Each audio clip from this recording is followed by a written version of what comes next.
just begin by sitting together for a few minutes, maybe 15 or 20.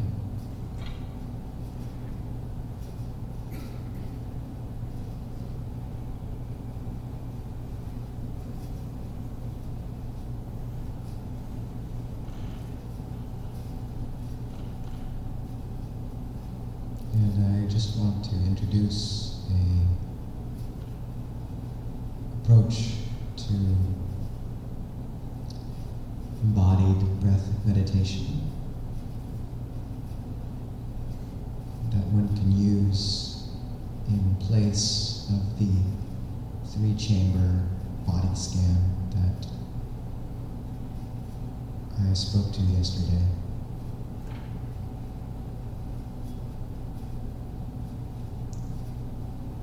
If that's getting dry, or one just wants to experiment with something new.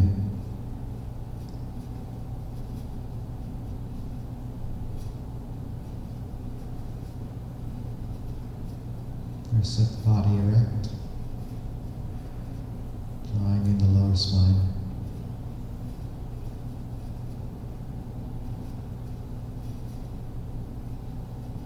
Pushing the top of the head up into the sky.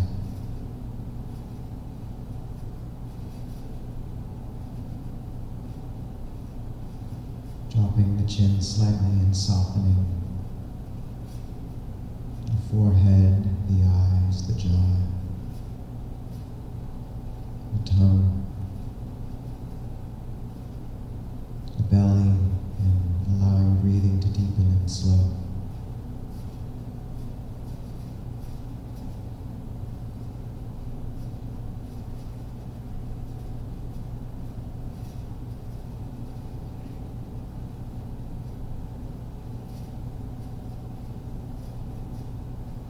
This is Tanporli's method 1.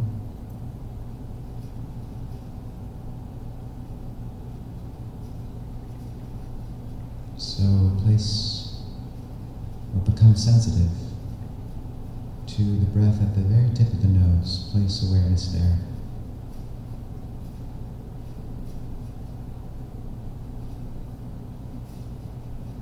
And you can count 1, 1, 2, 2.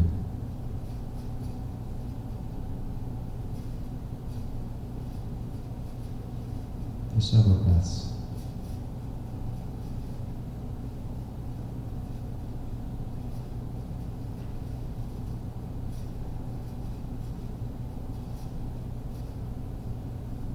And then after a few, we can say 5 in this case. Move awareness to the center of the forehead and breathe while having awareness placed there at this station of consciousness. 1, 1, 2, 2.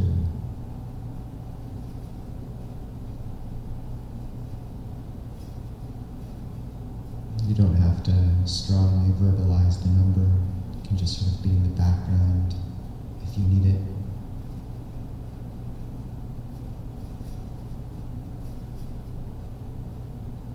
If it helps, you can imagine, as usual, the breath as a white mist coming in and out through the point.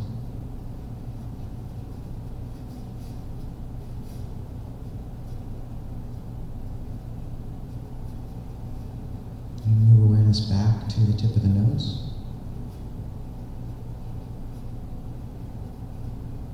Breathe there for a time.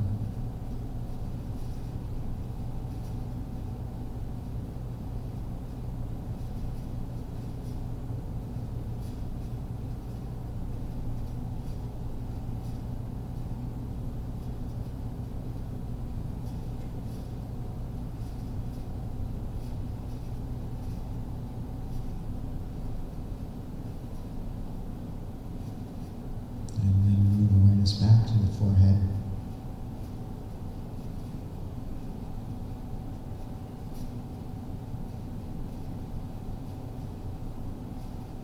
Allowing the breathing to just have its own natural rhythm.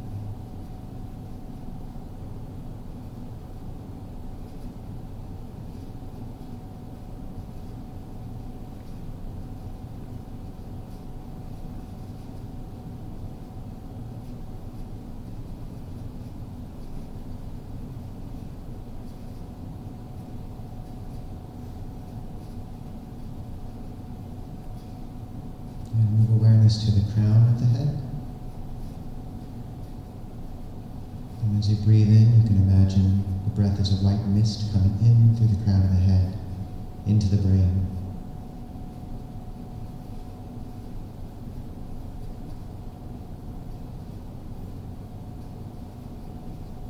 This awareness there for a time.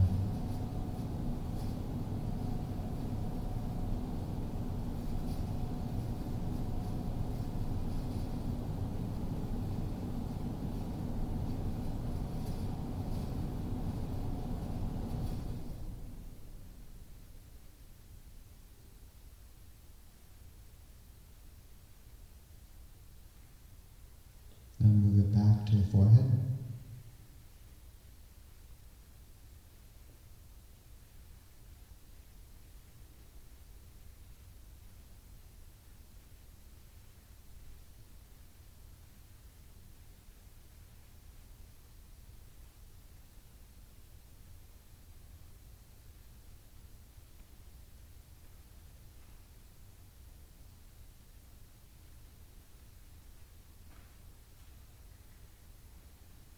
And back to the crown of the head.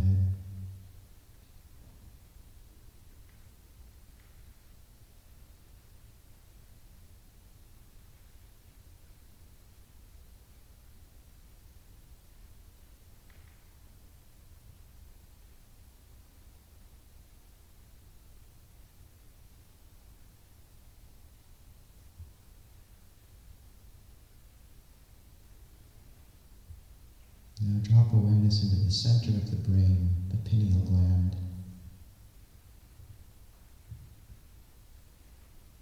But try not to do it as a sort of hard kernel of awareness. The brain can be delicate, so you can imagine kind of awareness as a soft bubble, mist, gently soaking in and out of the skull. A white cloud where the brain would be. Just place awareness there while you breathe.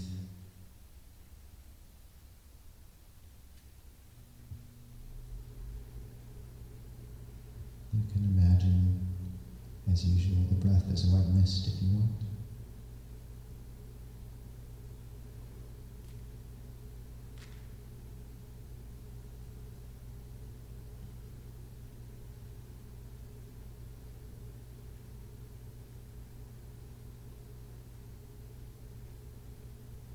Sometimes a sense of white light will begin to manifest here.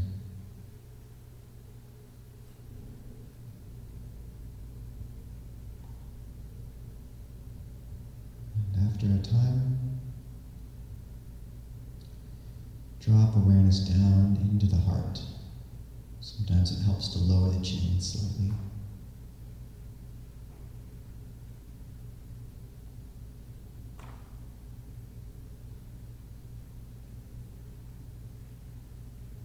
Not the physical heart, but the center point near the sternum, the heart station of consciousness.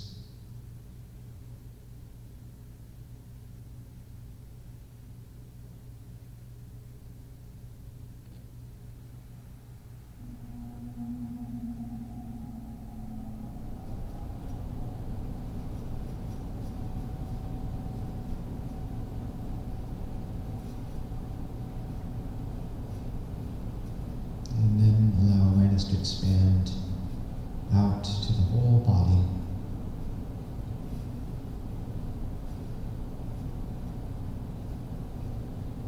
You can relax and just see where you feel the breath most clearly. Maybe it's the nose, maybe it's the heart, maybe it's the sternum, the belly. You can track the breath there, but just remaining aware of the whole body and the periphery.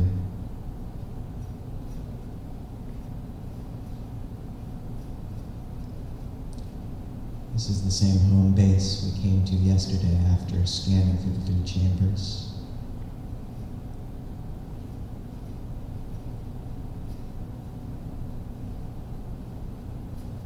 And it can be useful to do the scan before coming to this home base. It's the difference between walking into a room and just sitting down on the chair in the dark and trying to focus or be happy, versus coming into a room, walking around, opening the windows, turning on the lights, dusting out the corners, and then sitting down in the chair and relax.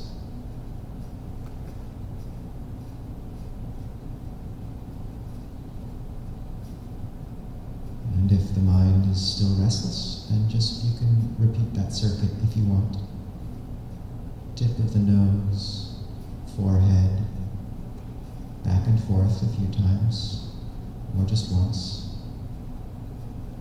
Forehead, crown of the head. Crown of the head, center of brain. Brain down to the heart. And then release and find your home. And if this leads to any sort of headache, then you can just stop. Do a different technique. And if you don't find it helpful, then that's okay too. But it's one method of approach. And we'll sit together for another few minutes.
sit. You can also stand, change position if you wish.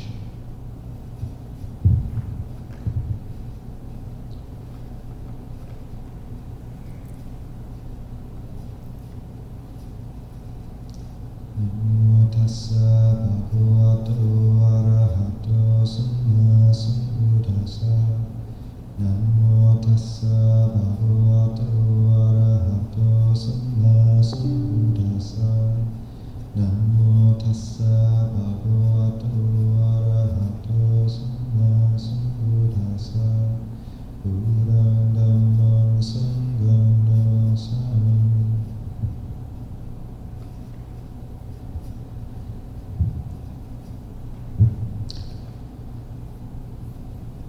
So,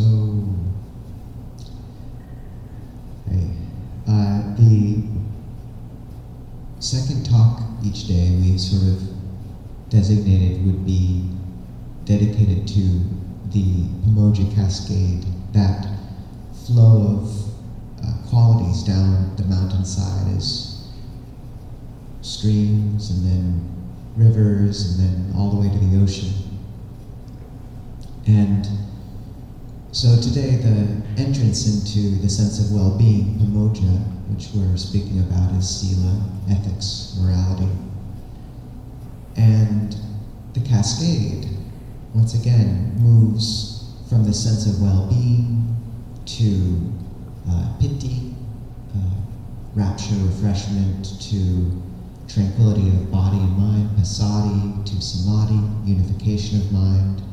The still mind can see clearly, so samadhi leads to knowledge and vision of things as they are.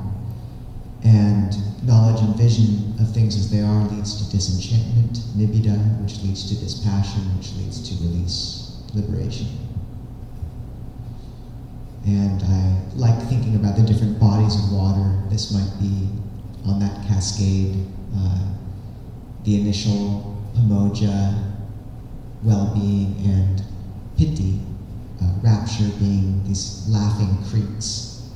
And then we come to the qualities of passaddhi, tranquility of body and mind, and samadhi, unification. And I think of these as those clear, crystal, quiet mountain lakes that you can come across. They're deep and limpid and cool and calm, without ruffle, and they're fed by these bubbling, laughing creeks, but they in themselves are actually take that clear water and quiet it. And these are the two qualities, passaddhi, tranquility, and samadhi, which we'll speak to today. We had to group these qualities a bit because there's a lot of them, so we're going to talk about two. And usually passaddhi, tranquility of body and mind,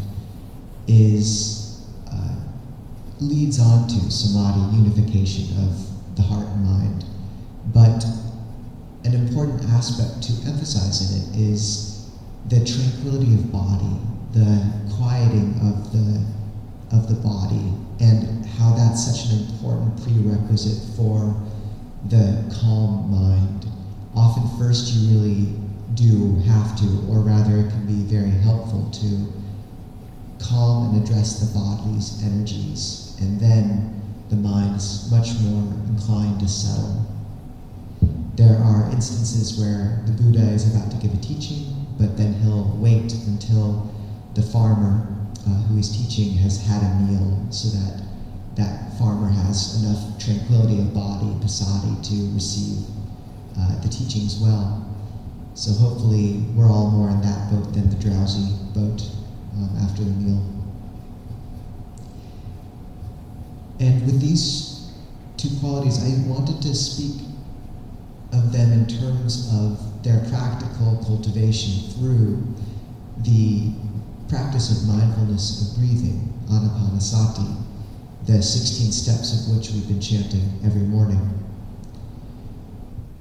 The Anapanasati Sutta, this mindfulness of breathing, It's a very effective and practical means towards calming the mind, and often appropriate and useful meditation practice has two qualities, at least, or two aspects. At least this is what I've seen very useful for moderns or contemporary meditators, is you have a main object, your rice, if you will, and then you have a secondary, brightening, more energizing object, which you might think of as the curry.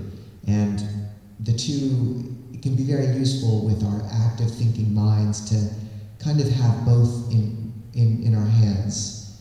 And this can keep practice alive and allow us to really play with the practice and become interested in it. The appropriate approach to meditation should be one of investigation, interest, and playfulness. And this is something emphasized by a psychologist who found that in MRIs and brain scans, they have different ways of classifying what sort of consciousness the mind is engaged in. And there's spotlight consciousness, which is when the mind is focused on one object, and that might be somewhat equivalent to being told to bring up one meditation word or focus on the breath just at one point. And then there's lantern awareness, which is broad, wide, somewhat temporally based, meaning that it's sort of aware of whatever's there in the moment. It's centered in the moment rather than on the object. And whatever objects pass through that moment, it illuminates. And often meditation practice in the West is taught and falls into one of these two extremes. Either you're told to just fixate awareness on one point or one object, and that's what you're given, or you're told to not put forth any effort, just to approach everything with open, accepting awareness, and that leaves you at a loss for what exactly you're supposed to be cultivating or where you can bring skill into the meditation. We don't learn about the mind just from staring at it. It's like Ajahn Jeff compares it to how you learn about an egg. You don't just stare at an egg. You make an omelet, you make a fried egg, you crack it open, you play with it, and experiment. And the third sort of awareness, which was different than lantern or spotlight, was play awareness. Subjects who were involved in some sort of play had a completely different mind state. And this is the appropriate approach to meditation, is one of playfulness, because it cultivates interest. And then instead of coming to meditation and just using an act of will to corral the mind back to an object which honestly might not be terribly interesting. We live in a world of much stimulation, and we're also very active mentally. So then to be told to just stop thinking, it's a tall order. I use this analogy sometimes. It's a bit like telling a classroom full of second graders to just be quiet and do a worksheet. And what's very helpful is to work with the thinking mind, work with that energy to have a more active meditation approach that allows you to explore the mental and physical landscape and to become interested, to play. But if all you're given is, say, one meditation word or one point, then there's not much to play with. It's just like trying to entertain yourself with a block of wood for several years. And after a time, because there's no interest there, active will is the only thing returning you. And that's not enough, which is why the mind often will spin off into fantasy and anger and hindrance. So, to cultivate the calm mind, first we need to cultivate an engaged and interested mind in meditation. And the breath meditation technique the Buddha lays out is a really wonderful forum for this, because actually it's a broad and robust framework. It involves a lot of steps, as you know, and you can really play with them. You can become skilled at them. It's like giving those second graders wholesome team building activity outside where they get to run around for a while, and then once they've tired themselves out, they naturally calm down, and you can give them a worksheet.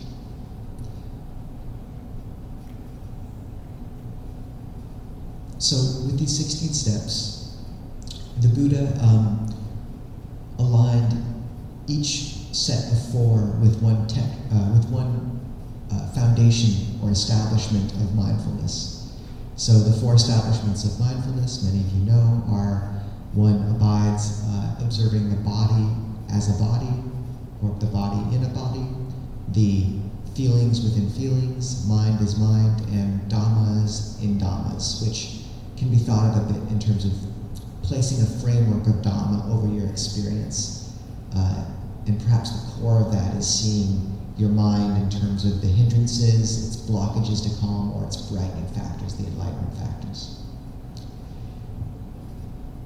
And the first four steps, which we've touched on, are: one breathes in, training thus, one breathes in long, knowing I breathe in long. One breathes out long, and knowing I breathe out long.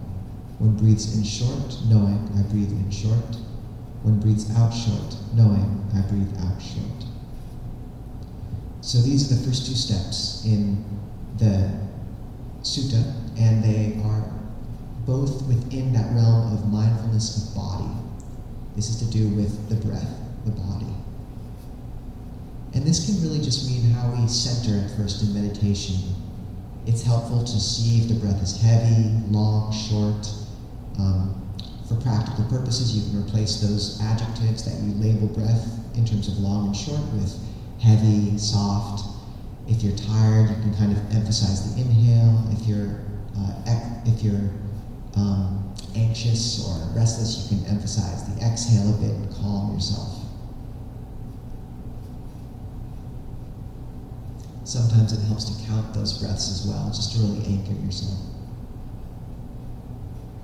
And I think the reason why it moves from long to short is because as the meditation moves, you'll find sometimes that the breath will become much more subtle, and it'll actually feel a lot more short. The breath, not in a shallow, clipped way, but rather it's just, you need less air. The third step is: one trains thus, I will become sensitive to the whole body. One breathes out, training thus, I will become sensitive to the whole body. And this is a key step. We're not going to go through all 16 in this talk. We're really going to center on number 3 and number 4 right now. And this is number 3, is one breathes in and out, becoming sensitive to the whole body. And to really cultivate interest and this wide forum of approach in meditation, it's useful to know that unless we've reacquainted ourselves with the body, with the energies that run through it, with how we inhabit it, then a huge amount of our meditation is just going to be concepts and perceptions kind of up in our head. And often those lose their power. They don't have much fuel, they fade. But the body and the energies of breath that move through it. In Buddhism, the word pana, it aligns with prana in Sanskrit or chi. It means the energy that moves through the body, or can mean that, not just the air through the nose.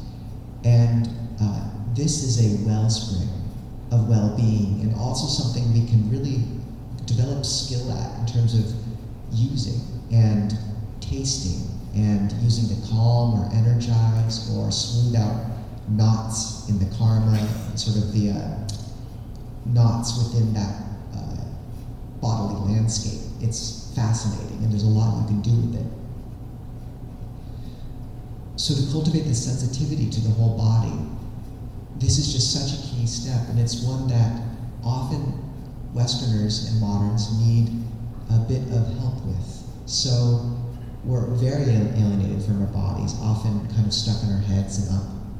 So many of you have heard me say this before, but really dropping awareness into the torso. And if you need to do this in a non-sitting posture, it can help to perhaps have some qigong, some yoga. You can go for a run. You can take a cold shower. That really is helpful. Just like rinse the energy down into the body. I found that very, very effective. You can just leave the cold water on for a time. And if you're sitting, then to engage in one of these body scans, I think this is why the Goenka tradition, Vipassana, is so effective, is they really cultivate this body scanning technique. They do it using different language, but it similarly accesses the body as a forum and a playground for the mind to understand itself. So you can use that 3-chamber technique. You can use the Tan-Por-Li method 1 I just spoke about, where you scan from the nose to the head to the center to the heart and then expand outwards. But what you do when you explore the body in that way and become sensitive to the energies there is you'll begin to notice things.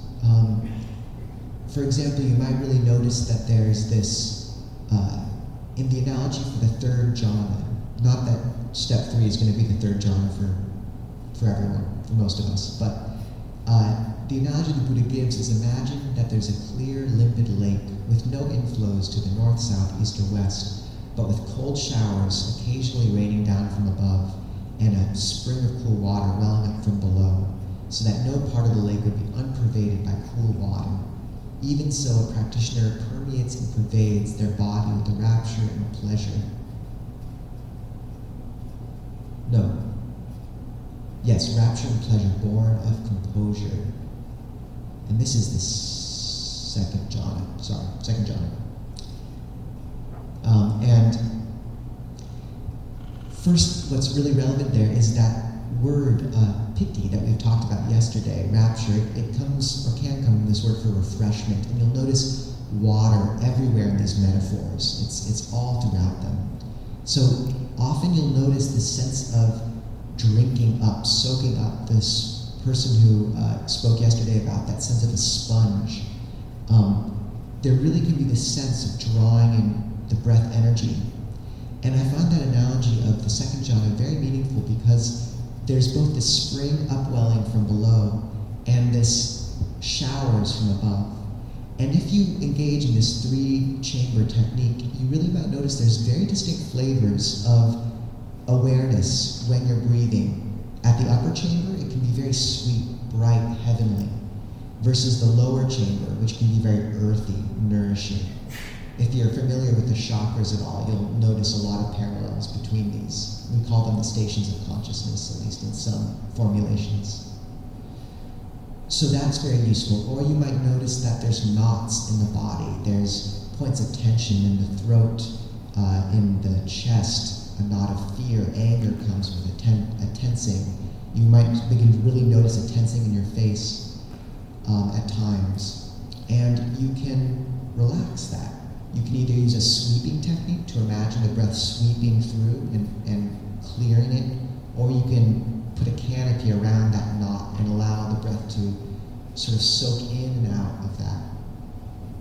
So these are just really useful, skillful means to become aware of the whole body and to realize the use of that, why that's so meaningful. And it's interesting, it's fun. There's a lot going on there. And if you can access that, that really, then it's not a chore to return to your meditation object because it's a wide and interesting object. But in each of these steps, there's the refrain. One breathes in and out. One breathes in and out.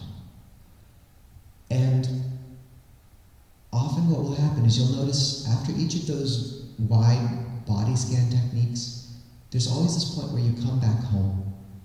You come back to feel where you feel the breath most prominently. Sometimes it might be one point. For others, it might be a sense of a sort of axis up and down the body. For others, if you really can't just keep one point in mind, you can keep 2 points, the crown of the head and the tailbone. That works for some people. And you just sort of track the breath there very carefully. But you're peripherally aware of this wide field of awareness that you've cultivated. It's once again like you're in that room, sitting in the chair, and you're there, sitting calm, but you're aware of the whole room in the periphery. It's a good sensation. And then if you're restless, you can get up and walk around again. It's useful. And often you won't really be able to keep both in mind at the same time, but you can really foreground one and kind of trust that more wide field of awareness is there when you need it in the background. And what I really find happens sometimes is you'll come to that one point and track the breath there, and then awareness will expand out into that broad field again. And what you might notice is in that broad field, after you've done a body scan or two, the way that body's energy sometimes naturally moves is up the spine and down the front in what the Taoists call a microcosmic orbit. So it's like up the spine, down the front. And you can really try to sense that by imagining. Breathe up the spine, a white light up the spine, or just your awareness up the spine, and exhale down the front of the body, and just let it circulate like that, smoothing out all the knots, all the wrinkles. And then after time, you might find the mind gets calm again, and it kind of spirals in right to one point again. And then it gets tired of being there after time, and it spirals out again and begins to do an active meditation. And for people who have the sensitivity to that field of the body, this is your rice and your curry. You've got your rice, which is your sort of center point of breath, and then you have this bright secondary, which is sort of this bright sense of nourishment, of somatic awareness of the wider body.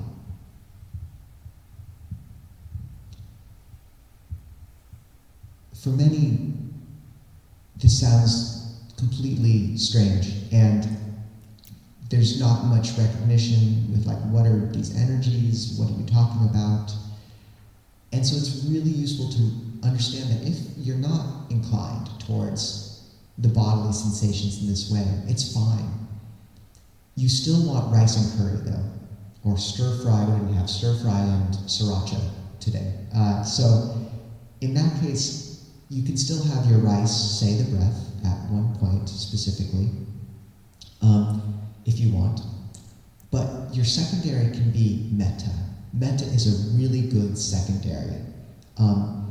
Just a sense of friendliness. And if for the mind's very calm, you can foreground the breath, but have a sense of goodwill in the background. And then maybe the breath becomes less interesting, and then foreground metta. Bring that to mind.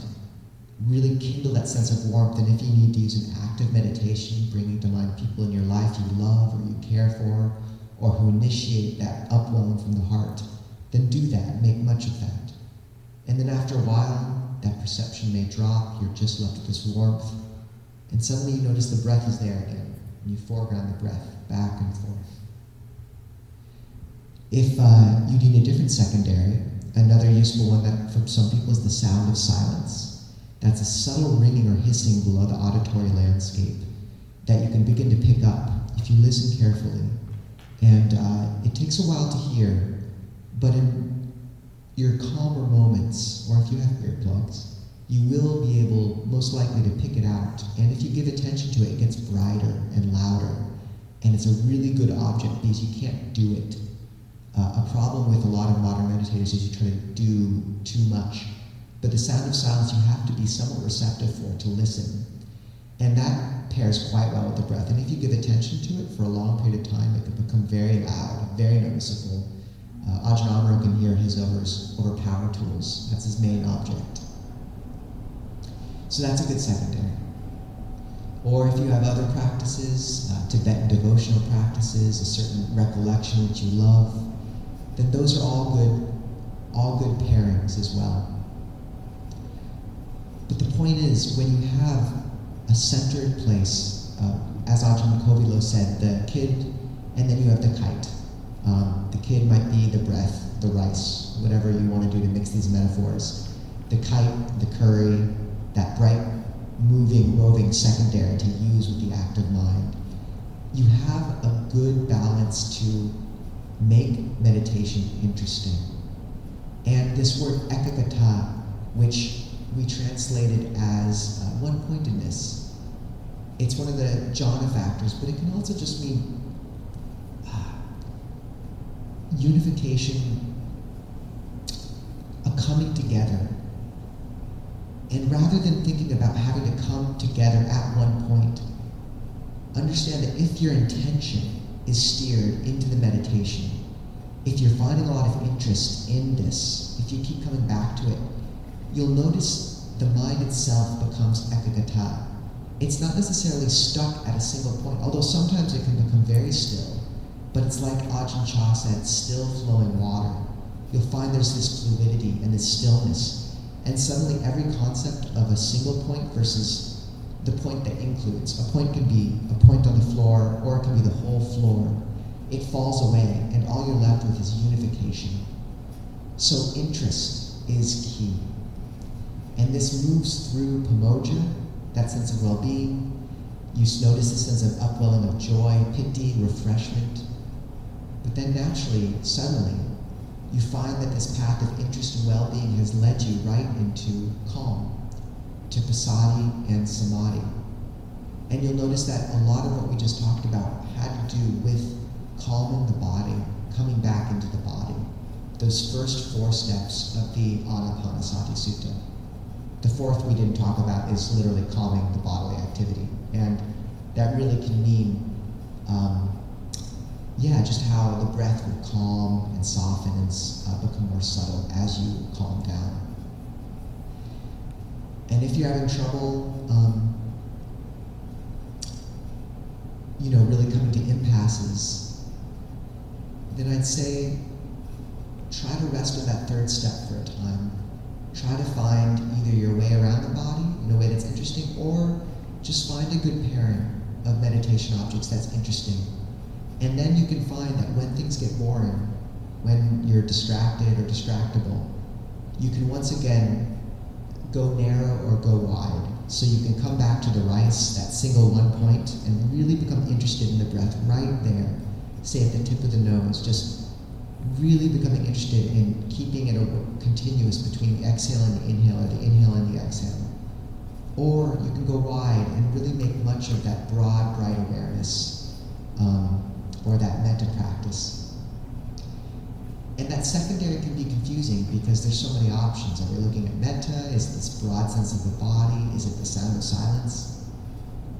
But one thing to really see is that as awareness expands, all those things are kind of qualities of bright, broad awareness. Bright, broad awareness is broad, it's bright, it's loving.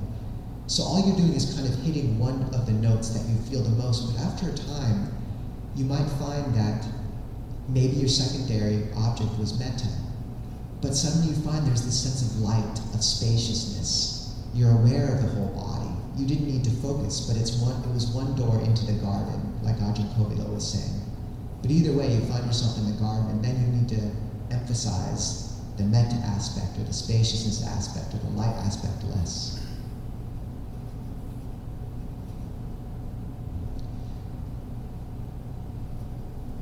And the one thing I would finally point out is that for some people, a secondary that can arise is the perception of light. And often people will miss this because they're looking for kind of a ball of light. But what you might notice is just that as you meditate, there's this sense of brightening of the visual field. Everything becomes slightly bright. And that darkness behind your eyes actually has this kind of glow to it a bit. And it's okay to foreground that as your secondary. Keep the breath in the background, but let it kind of grow and become brighter. Ajahn Fuang called this the light of the breath. And you don't want to lose the breath, you want to keep that. But it's okay to foreground that and use it as a marker. Ajahn Sucitto says it's a bit like you see a street light and you know you're going the right way, but you don't want to drive straight into the street light. You just know it's the right direction, but keep the breath in mind as well. So I think that's plenty.